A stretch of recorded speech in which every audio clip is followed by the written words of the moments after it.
The holidays, so much to do. See the lady in red, she'll help you with stores, with styles, with smiles. I need a gift or two, let me help you. Ooh, stores, with styles, and smiles. I need a dress in pink, no red, I think. Stores, for style, for smiles. The holiday fun starts at South County Center, Mid-River Mall, and West County Center. Stores, for style, and smiles.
South County Center, more casually known around here as South County Mall, was opened in 1963 at the intersection of U.S. Highways 50 and 61, placing it on the early side of the great American suburban shopping mall boom in the latter half of the 20th century.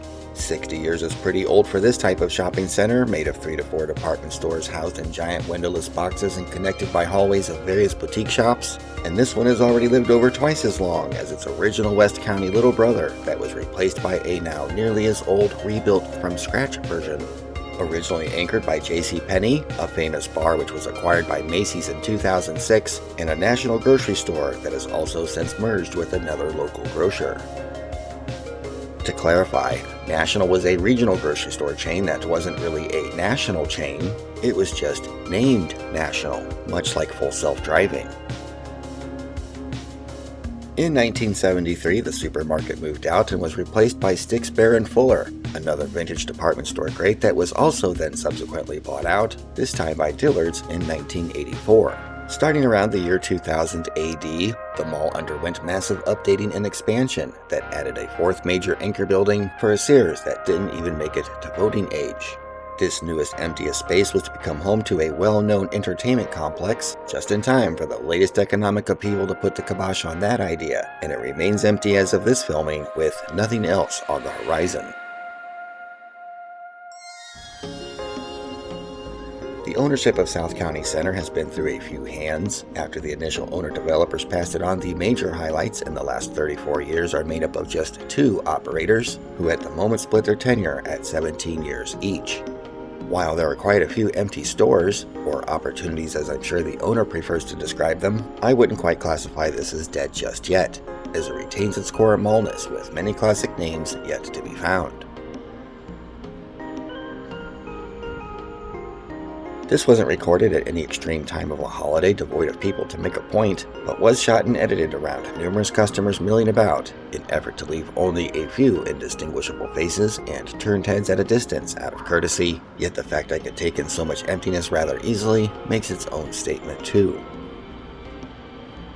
The current owners seem to be doing a respectably competent job amid the same market challenges common to almost every shopping mall like this these days, and despite the lack of raucous profits, I'm glad they've been managing to keep this place together, remaining optimistic they can survive until supply and demand of malls align again. This film is mostly a disorganized collection of shaky and, unfortunately, artifacty video clips from various dates, mostly in 2024, including a look in all 3 remaining department stores at the time, and some other random stuff with no consideration for continuity or cohesive completeness. Thank you for watching.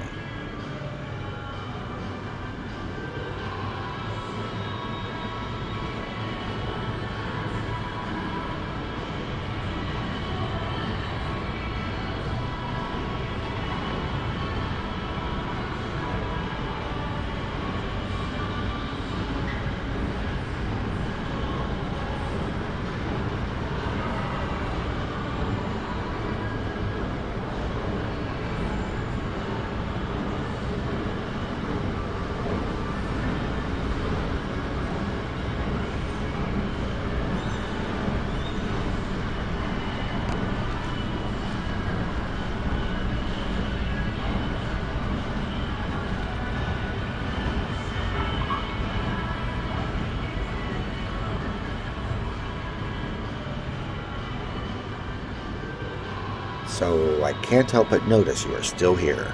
Not literally, of course. I can only safely presume that biological default if you are hearing this recorded dialogue, even though the C+ video essay was distinctly concluded. Therefore, I will also presume you not only want to see more footage of South County Center, but also hear me continue talking, so I will take upon this occasion to offer an extensive and gratuitous personal meta opinion on everything, from why I made this video, my personal lifelong relationship with malls like these so far, and my cold hard opinions on the whole dead mall video creator scene, and where I see my place in it, while offering rarely contextualized observations. But I won't be commenting on the Toys R Us section in Macy's, the obsolete point-of-sale equipment strewn about JCPenney, or the bad omen of this upper entrance of Dillard's being closed off, and I won't even make the slightest mention of the 1 or 2 elevators I managed to remember to document this time. I'm not as well versed in this stuff as many are, so I'm hereby letting you know the rest of this is mostly just a backdrop for a gushing outpouring of my history, memories, and feelings about these malls through present day, and views on documenting the downsizing and regrouping of this commercial sector, and also maybe just a tiny little bit about Dan Bell. So let me settle in on the chaise longue as we start with a look in Dillard's, and I begin telling you how I feel of my Kindheit at the Mall.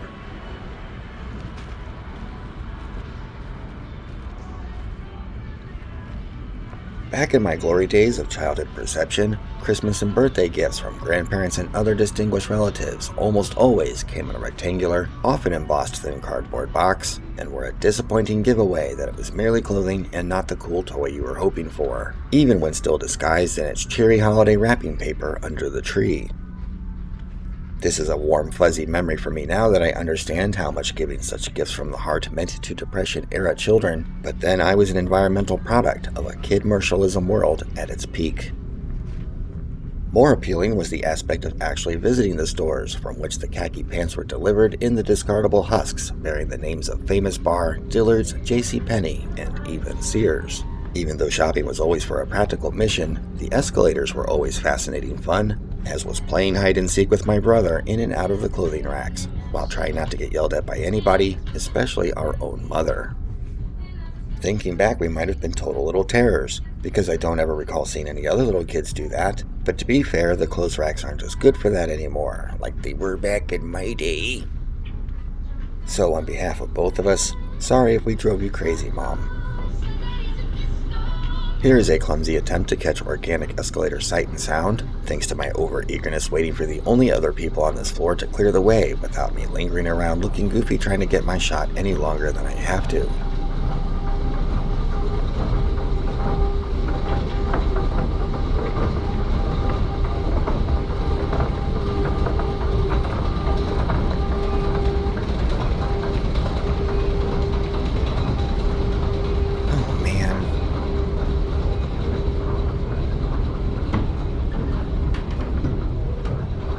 In those times, we never really went near all the little shops that line the hallways. We always went in the direct department store entrance like a precise military operation.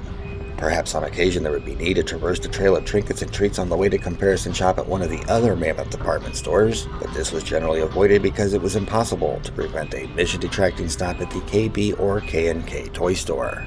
We never went to the food court or even stopped for a pretzel or a cookie that cost twice as much as an entire batch Mom could and would make at home from scratch. So needless to say, she never bought the flashing, incessantly yipping, battery-draining robo-puppy that was hopelessly incapable of freeing itself from the corner of a circular table.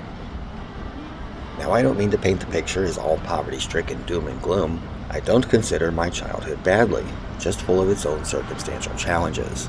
But I understood even then we weren't rich enough to squander money on the full theme park-like experience the mall offered to the perception of a kid who didn't own any video games. To unnecessarily date myself more, other fond scattered memories include random events like dining in the Famous Bar restaurant with my grandfather on more than one occasion. When I got a little older but still in need of relatives to take me to the mall, I experienced a little more time, freedom, and treats on much-anticipated outings with guardians who were not my parents, and complicit to spoil me with movies, lunch, ice cream, strolls through explicit stores like Spencer's Gifts, and usually some unexciting take-home prize, like a nice pair of slacks. You might have gathered by now I've never been hung up on the clothes I hang up, and certainly unconcerned with being seen advertising the trendy brand. I'd much rather wear a cheap hokey touristy t-shirt, advertising a defunct one-off local bakery on Route 66, and therefore my ultra-hipsterness. Usually the plan was taking me to see some PG movie my parents wouldn't remotely consider suitable for me. Normally I was only allowed to watch movies with an NC-17 rating. Followed by a mosey amongst the shops, including one or more of the boring old beige department stores where the gray trousers and other qualifying pragmatic purchases were found. But some of the best, happiest times of all in this era were the limited number of opportunities I had, wasting someone else's money in the arcade, playing games very badly in 1-minute increments at 1 or 2 quarters a pop. Okay, the movie rating bit wasn't true, but I knew my mom was going to watch this, and it sure was fun to imagine her reaction to it. We still didn't go to the food court, but rather a more proper restaurant that may or may not have been attached to said mall, such as Hula Hands. Other than that and some fairground-grade refreshments, there didn't seem to be all that much at the mall for a young fashion-unconscious teen boy no longer interested in toys, apart from uncouth records, t-shirts, and posters I couldn't have, and pointless gifts that cost too much, like those purple electro spheres that responded to your finger touching the globe. Generally lined with jewelry stores, both costume and serious, and between all the gaps, glamour shots, and Forever 21s, I think it's fair to say places like this primarily cater to women and girls, who then may or may not choose to invite their boys and men along with them, to which I have no major objection or grievance. Fortunately, Radio Shack made for a nice little haven and respite for my geeky little mind many times. The next phase you might expect would contain tales of being dropped off with friends by their parents, who would pick us up again later at an agreed time or upon the use of something called a payphone. After all, this was in the long, long ago, before toddlers were carrying one around in their pocket all the time. This, however, along with needing a date venue for a girlfriend, was never to be a scenario I found myself in.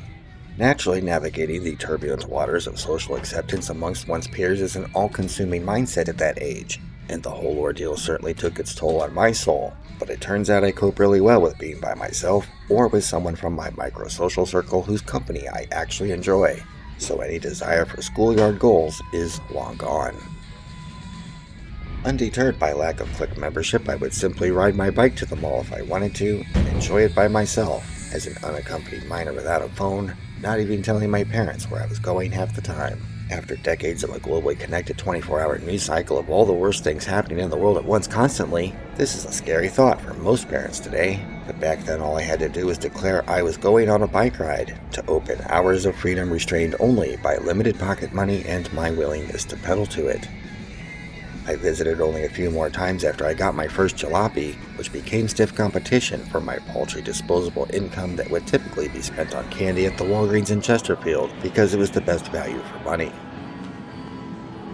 Yet, I had still never felt completely at ease at any mall, not once, or able to shake the adolescent depression complexes of being a teenager under the scrutinous eye of anyone over 30. As my evaluation of self-worth evolved, tempered by burgeoning awareness of mall culture mockery in entertainment, I essentially quit going for many years, other than to happenstantially buy overpriced media during excursions to chat at Mrs. Dozenspeed, and then not at all after the candle store she worked at was snuffed. I suppose I should mention one more caveat to that claim.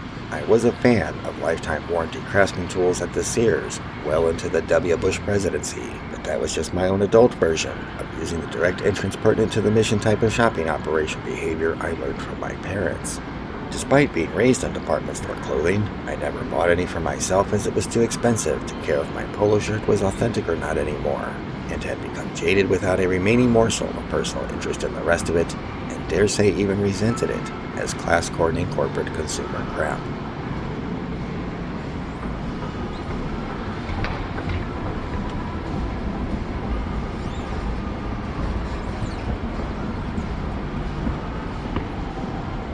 Speaking of department stores, here we are arriving at the Macy's portion of the film. I had figured they would be doing the best of the three, but I was a little taken aback by this thin-looking section of sales floor walking in. This location has a significant furniture section, one of my favorite areas of a department store for reasons I can't quite explain. I think it has something to do with the extra sound-dampened room texture and being away from the rest of the shopping activity and people, like an ignored and unloved shrine in some obscure corner of a theme park. Unfortunately, the music playing when this was recorded prevents relaying authentic audio that goes along with this footage, because record companies despise free organic advertising and publicity that might help them stay relevant, completely thwarting my diabolical plan to steal their money by visiting malls and recording songs replicated by low-fidelity commercial speakers installed in large, noisy, echoey rooms that we've heard and paid for millions of times over and are now available virtually for free on demand to everybody. On the bright side, you won't miss nothing as I continue my rambling story about growing up with the American shopping mall, which may have been a better title for this piece, but maybe that's another video or a good name for someone's bestseller.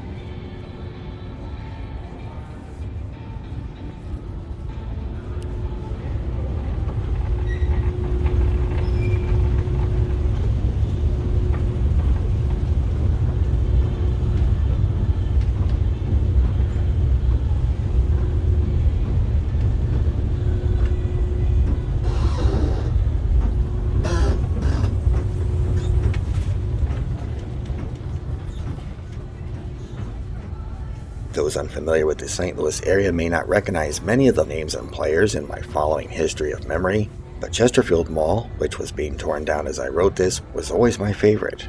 It was way cooler than the original 1969 West County Mall, which was literally just a reasonably wide hallway with an anchor at each end, and maybe 3 dozen shops between them. This made it way less interesting to a kid, and I was too old to develop much fondness for its 2002 replacement.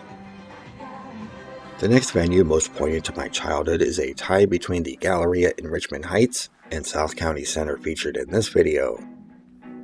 The Galleria was a popular all-in-one destination for those rosy rompings with rascally relatives, and South County was just yards away from my aunt's apartment, offering an additional appealing perk to weekend visits.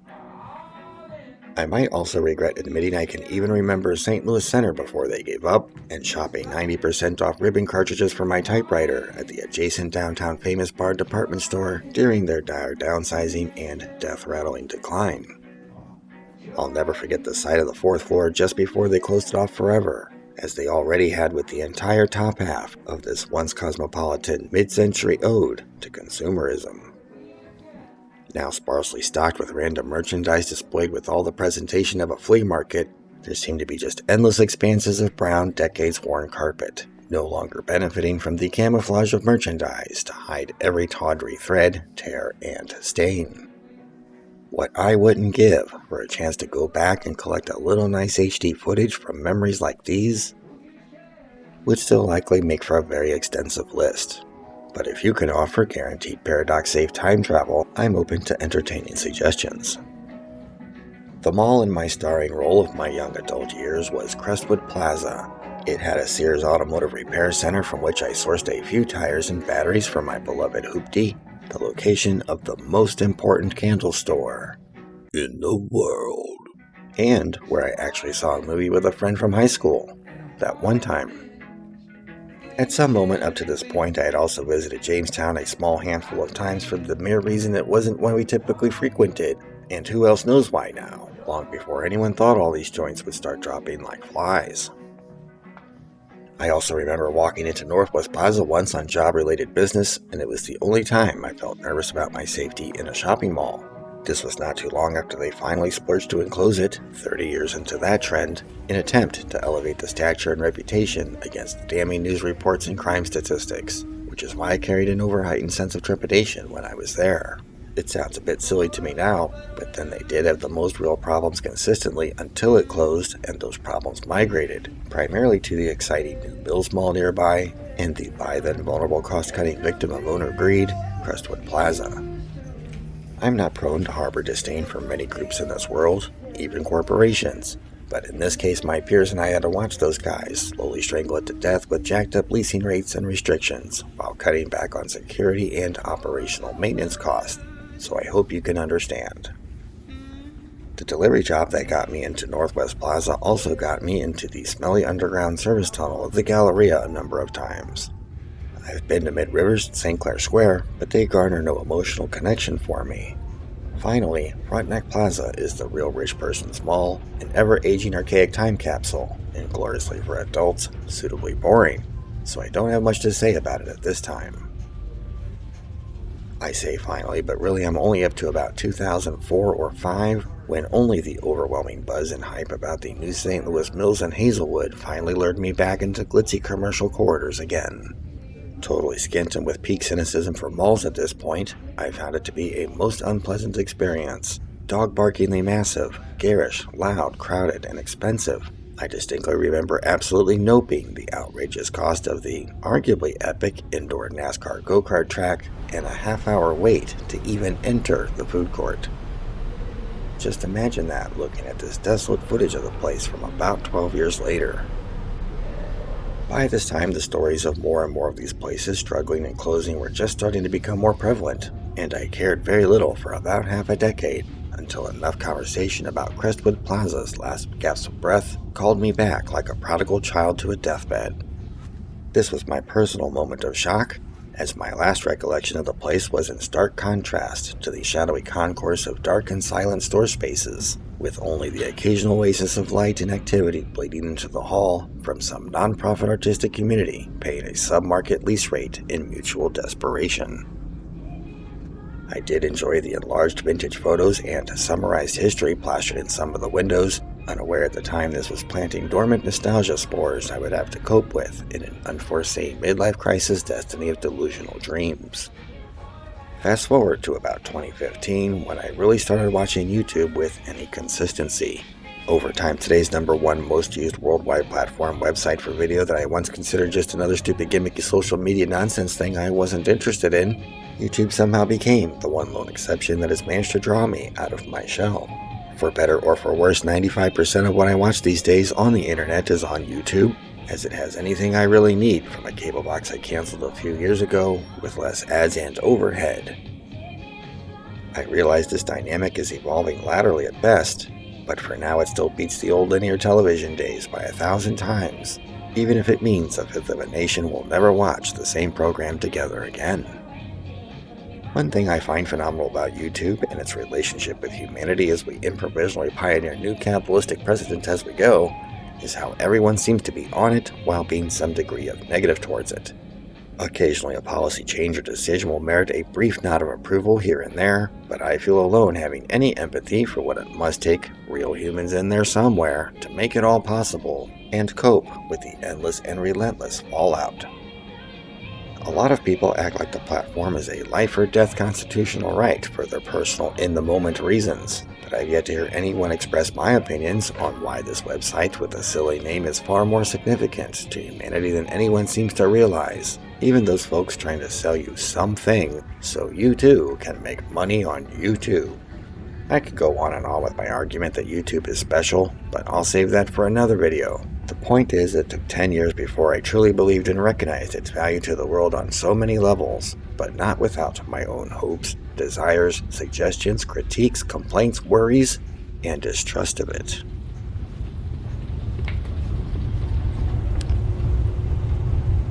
It doesn't take long for the algorithm to get your number, and soon I was discovering a backlog of unseen things I didn't know I was interested in, like old cell phone video tours of Crestwood Court from 2012, which quickly led somehow to awareness of a little-known independent filmmaker from Baltimore by the name of Dan Bell.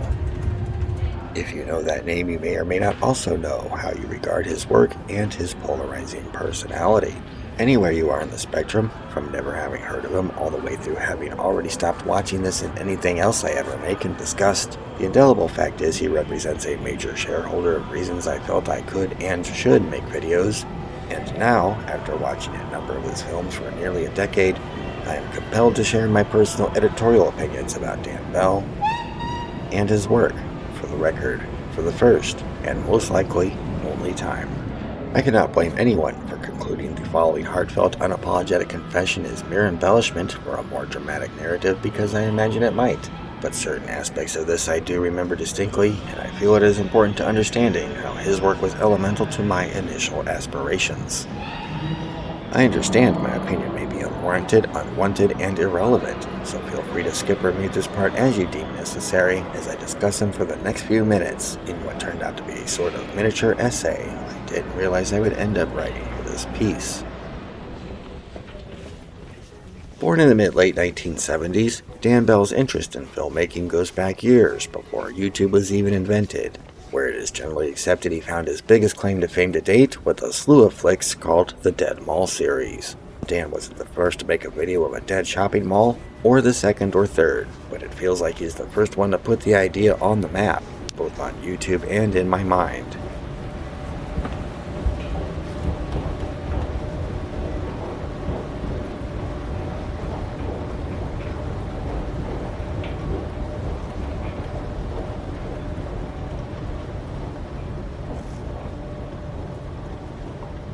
Thankfully, I discovered the DMS quickly, because my early reaction to the numerous suggestions on the topic was it was pretty lame and stupid. The true knee-jerk reaction of any self-respecting member of Generation X.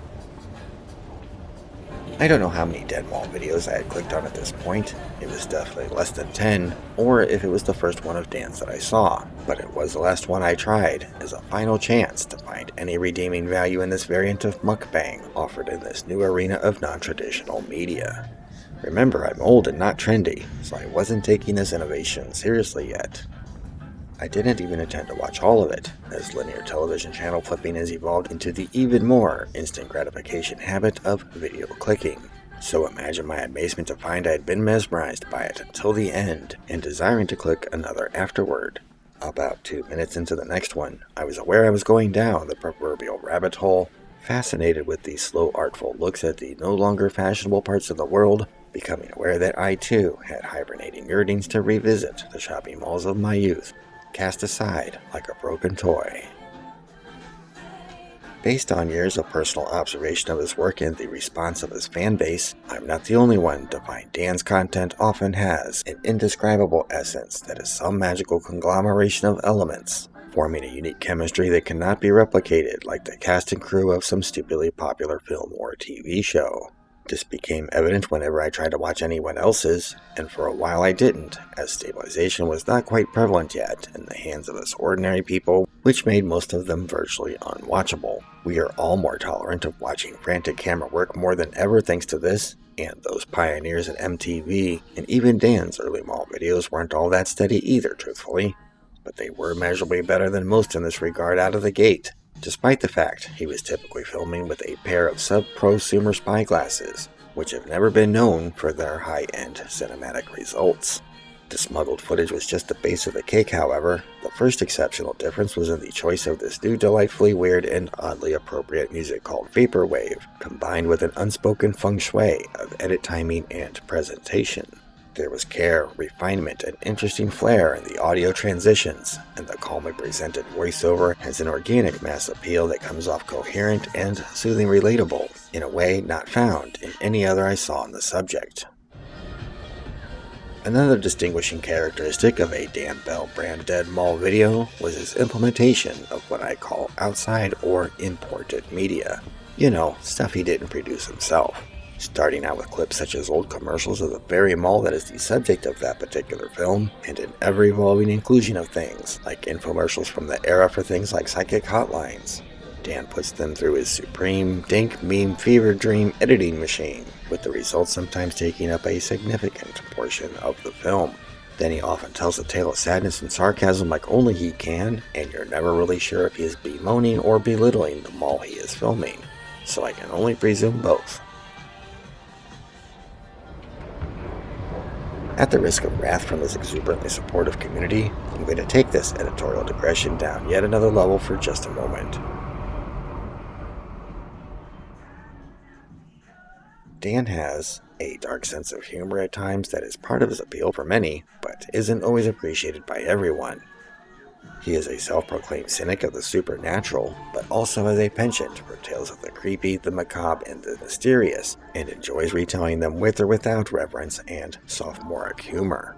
An example of this that was what won me over was about the 5th video I watched, a 1-minute video piece called Vintage Florida Seminole Mall Commercial, which is still a favorite of mine to this day.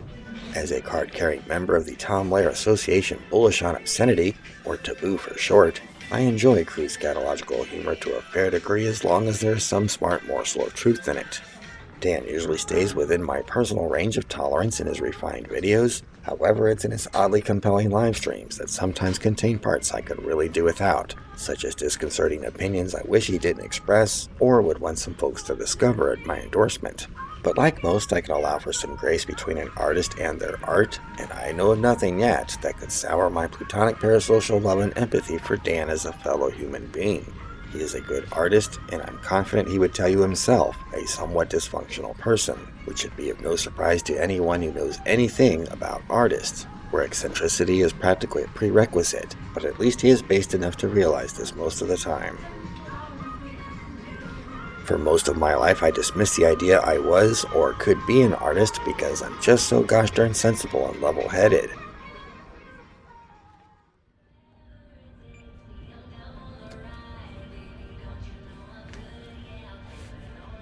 That should be a long enough pause for my mother to pick herself up off the floor from laughing so that I may tell you I am a connoisseur of music but useless at creating it, and a televisual fan of discernment without fully considering or understanding why. But thanks in no small part to watching Dan's work, I found certain common grounds that helped me realize maybe I had something to offer and certainly made me want to try. This was also about the time I was discovering urbex, Another whole fascinating topic that also happened to be a Dan Bell specialty that leaned into his dark sensibilities. In fact, my favorite of all his work so far are the initial 12 films that made up the Dead Motel series, which include the phenomenal Poconos Resort episodes. It was watching those when I felt a sense of importance for what he was doing. Unsanctioned, but not irreverent or destructive, just a reflective and honest look at the cycle of life that speaks to the soul. I realized new appreciation for living in my own underrated historical city not much unlike Baltimore, complete with its own shopping malls and crumbling brick architecture, and perhaps I could provide a similar service for my surrounding area. Perhaps presumptuously I took it upon myself to film the St. Louis Mills Mall because I worried it would be gone before Dan could film it. All the videos I found of it at the time were frankly awful, and I figured I could at least hold a camera still and edit the result together. I'm not sure why he didn't make a video of the place when he filmed that hotel just a couple miles away, shortly before I took up a camera.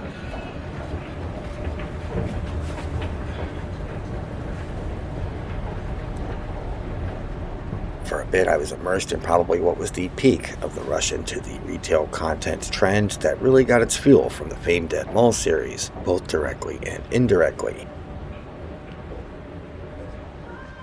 Many people were suddenly making videos of malls near them due to Dan's influence and success, but of course none quite had the stylistic power of his, and most gave up when a newly saturated market didn't see such meteoric results. When the curd was skimmed, only a notable few remain, dedicated to a solemn mission of documenting these ultimately ephemeral places we hadn't expected to mean so much. Now I'm just an untrained, unconnected guy with a cheap consumer camera, enabled by the global digital streaming age, aware of their modest station at the content creating party I chose to crash in pursuit of a senseless personal path of artistic evolution. With Dan as a benchmark and a field of 12-year-olds with smartphones to conquer, I saw a space where I might find a niche and felt an overwhelming drive toward an undertaking I thought I could manage and add value to, even if it was simply filming stuff in my town and posting it with any kind of care or effort whatsoever. I appreciate the Dead Mall Club and many works of the enduring quality creators also inspired by Mr. Bell, like Sal, a Baltimore friend of Dan's who seems bent on building the Encyclopedia Saltanica with his X-Log series, and Unicom Productions, run by that nice lady who makes satisfying love letters to her curated subjects with class and poise. And I shouldn't leave out one of my other inspirations, Retail Archaeology, who makes a solid, if occasionally ever so slightly salty Dead Mall video among other retail-related stuff.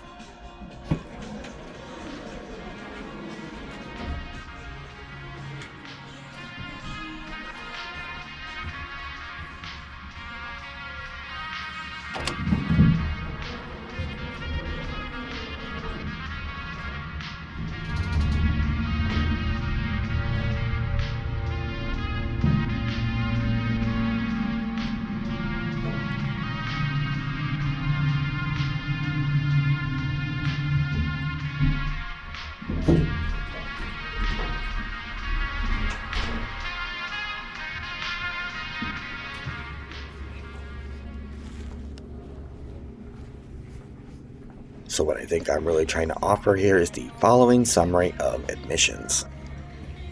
Admission 1. It's Dan's fault I now miss malls, find them interesting again, want to visit them, film them, and make videos of them, among many other subjects. Admission 2.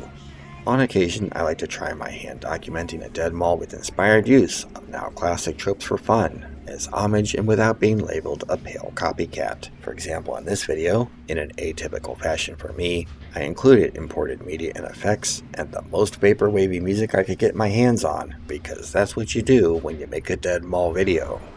On the subject of vaporwave, I have to shout out to Tova from Sweden, aka Stevia Sphere, and a plethora of other aliases whose music I love to use in my mall-related videos, not only because I just like the music, but also because I found them myself, and not due to seeing someone else use them first. I've only seen anyone else use Tova limitedly in a couple of instances since, so it feels like my own personal discovery, and I can't help but let it dictate the edit. Tova is generous enough to allow use of much of their music under Creative Commons, so I encourage supporting them on Bandcamp.com. Admission 3. I don't watch too many mall videos anymore, for a complex variety of reasons, so I guess this will be like Admission 3 subsection A, B, etc. Starting with It's hard to find time to watch a lot of them if you also want to make them. Admission 3, subsection B, for Bell, who doesn't publish them as frequently anymore, but his back catalog sure makes for a great nostalgia binge on occasion. Admission 3, subsection C, quality and candor are the exception and not the rule, and trying to sift through all the less than extraordinary videos and subjects I have no emotional attachment to for a few golden nuggets is an exercise in futility. Admission 3, subsection D. Too often they make me feel jealous, snarky, and disappointed with myself for a lack of gumption, usually when I see others with golden opportunities I would love to have at places I desire to document. Admission 4. Only a small percentage of my catalog is shopping mall related, and I have a deep suppressed desire to catalog all the ones in my area, but it's not looking too likely for yet another set of subsections as follows. Aren't you glad you stuck around for this?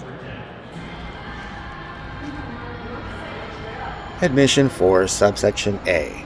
I feel I have already made my peak contributions to the Dead Mall Chronicles with the 3 videos I made of St. Louis Mills and Chesterfield malls, both of which have loads of serious competition out there.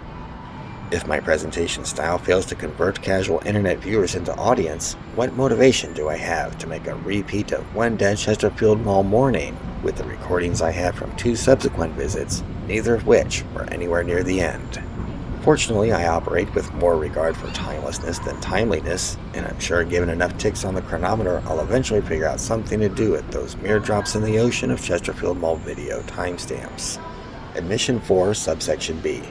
I don't enjoy the game of guerrilla filming that comes with the territory, as much as filming with expressed knowledge and consent, or at least with minimal chance of potential static from customers, employees, or security guards with orders from their corporate masters to stop it. I know how innocent my intentions are, but also consider that they don't, and probably have a backstory reason due to some inconsiderate jerk who thought of a whole new, unexpected, and nefarious way of using a camera to ruin it for everyone else and create another lowest common denominator rule.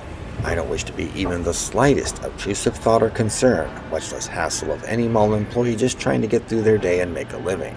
This makes it difficult and sometimes stressful even attempting to film in the way I desire, when I just want some nice unobtrusive footage of memorable places to make sentimental art with, and therefore I sense my quest is pulling me more towards unique local kitschy stuff. One thing I found to combat this and would highly recommend is actually shopping and unironically buying something you need, documenting casually when the opportunities inevitably naturally present themselves as a secondary. Don't underestimate the legitimizing buying power of $10 worth of rather nice actually clearance bath towels in a JCPenney bag draped on your arm. Admission 4, subsection C. This is the first of what I call one of my proper mall videos in over 4 years, and to have a voiceover with an attempt at being interesting information. And I already know it will be a peak of its own, as I will never make another one like this, laden with my personal drivel and marked with my emotional state at this time. I took all these years to figure out what I wanted to say, and I hope to not need to say much more on these matters for a long while. Admission 4, subsection D. I don't feel I have any established credential or qualification to be any authority on dead malls, or passionate enough for the subject to be of much value in the social circle, and I acknowledge this by putting all my mall-themed videos on YouTube in a playlist called Poser Mall Videos. Admission 4, subsection E. I still have a craving to make artistic videos of malls in any state, thriving, dying, dead, abandoned, even Minnesota, but it's not strong enough to pursue when there are so many other subjects I want to film. There seem to be plenty of others more willing to do the gritty work and seem to be minding the shop just fine without me. So who knows when I'll get around to doing anything with the handful of out-of-town mall footages in my archive. So in summary, I'm basically just having fun role-playing filmmaker for my own entertainment and an audience if I'm lucky, and aspire to be a good sport who can get along with everyone. I still like to check in on and support those in the scene from time to time and find something positive to make a comment on, while phobic of the faux pas of plugging my work in someone else's comment section. To the degree it inhibits expressing my genuine relatability without feeling any reference I make to my own YouTube foray seem like a shallow coat-tailing plea for attention. Therefore, I participate reservedly so as not to wear out my welcome too quickly and appear only self-interested. While I have had interactive acknowledgement of some kind from everyone I have named, they are all serious small channels with much bigger followings, so I'm perfectly understanding and content if they never remember me.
So that's my story, and I'm sticking to it, see? For some reason, this turned out to be the hardest thing I've ever given myself to write, and I'm very glad to have finished it, getting years of my slowly refined perception and direction on the record, and relieved to close this out with remaining scraps of footage and the perfect on-metaphor track for this film in my opinion, encouraging y'all to shop them all and film them all. Thank you for watching.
Cyberpunk, it's in the way of future fun. It's not your doubt.